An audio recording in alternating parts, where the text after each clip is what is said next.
Subway has pizza now. I'd like to reiterate that. Subway has pizza now.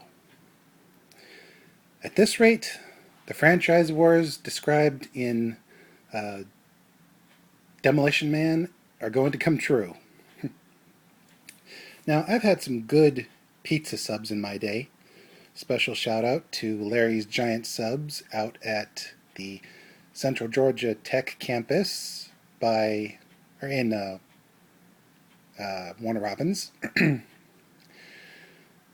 But I've never had pizza from a sub shop. Let's see what this thing looks like. Okay, it looks like your basic personal pan pizza. Looks like we got cheese on top, meat on the bottom. And it's cut into quarters. Let's get a look at what this looks like.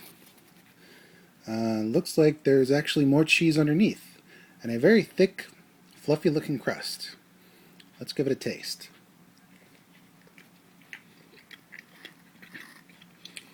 Okay. Wow. Okay, that is better than I expected. The crust is soft, not overly doughy, not overly chewy. Let's get a taste of this part of the crust. It's not too tough.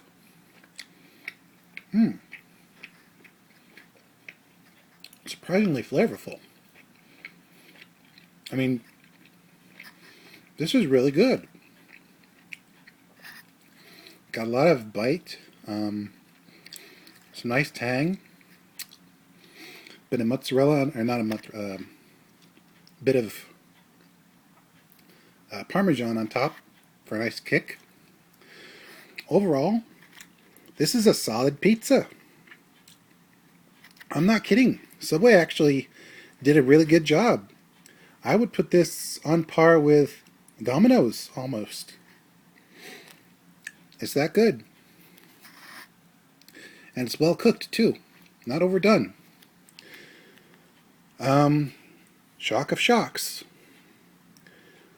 I now can count Subway as one of my good pizza places. And this is coming from someone who grew up with Pizza Hut, then transitioned to Domino's with a bit of Little Caesars on the side. So there you go. This is Mr. J signing out and reminding you, always finish your food. And yeah, if you want a quick pizza, Subway is not the worst choice. Surprise, surprise, surprise.